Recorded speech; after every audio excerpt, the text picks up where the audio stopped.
সাদ রাদিয়াল্লাহু তাআলা আনহু বলছেন, সায়াকুনু ফি আখিরিজ জামান খাসমুন ওয়া মাসখুন ওয়া কাযফ, শীঘ্রই শেষ জামানায় হবে ভূমিধস এবং আকৃতি বিকৃতি এবং আকাশ থেকে পাথর বর্ষণ। কিলা ওয়া মাতা যালিকা ইয়া রাসূলুল্লাহ, বলা হলো এটা কখন হবে আল্লাহ রাসূল?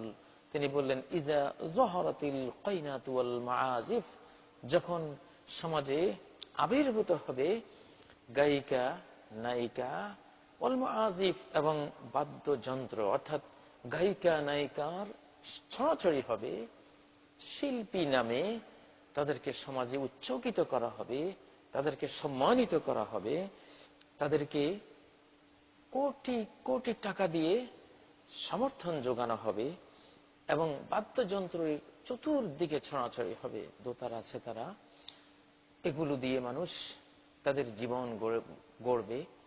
পিতা তার কন্যাকে বাদ্যযন্ত্র কিনে দেবে, পুত্রকে বাদ্যযন্ত্র কিনে দেবে।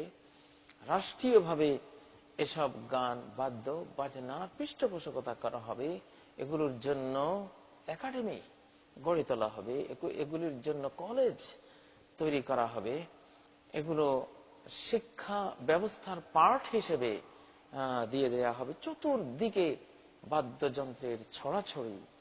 রাসূলুল্লাহ সাল্লাল্লাহু আলাইহি সাল্লাম থেকে আরেকটি হাদিস রয়েছে, তিনি বলেছেন, আমার উম্মতের মধ্যে এমন সব লোকেরা আসবে শেষ জামানায় যারা চারটি জিনিসকে, চারটি হারামকে হালাল করবে।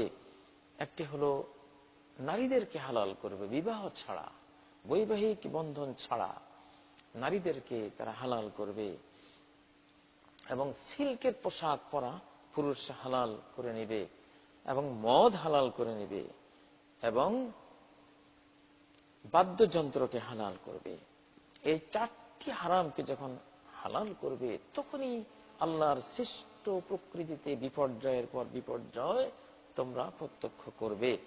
বিপর্যয় দেখে প্রাকৃতিক বিপর্যয় বলে উড়িয়ে দেওয়ার কোনো সুযোগ নেই, এগুলো পাপাচারের বিপর্যয়, গান বাদ্য বাজনা হেতু বিপর্যয়, গায়িকা নায়িকা বিপর্যয়।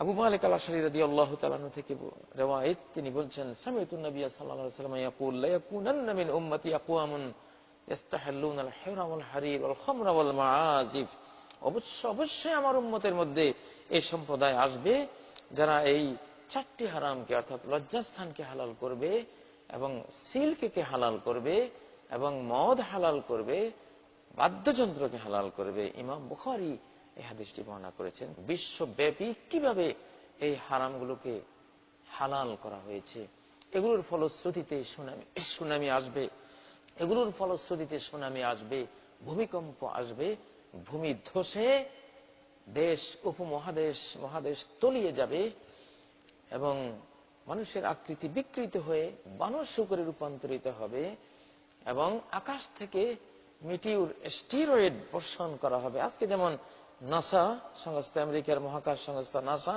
তারা স্টেরয়েড হিট জোন, কোন কোন অঞ্চলে আকাশ থেকে স্টেরয়েড আক্রমণ করতে পারে, পাথর বর্ষিত হতে পারে, যেগুলো ঘন্টায় 3 লক্ষ থেকে 6 লক্ষ কিলোমিটার গতি নিয়ে পৃথিবীর দিকে ধেয়ে এসে পারমাণবিক বিস্ফোরণের চেয়েও কয়েক গুণ বেশি শক্তিশালী বিস্ফোরণ ঘটিয়ে রাষ্ট্রের পর রাষ্ট্রকে মেচাকার করে দিতে পারে।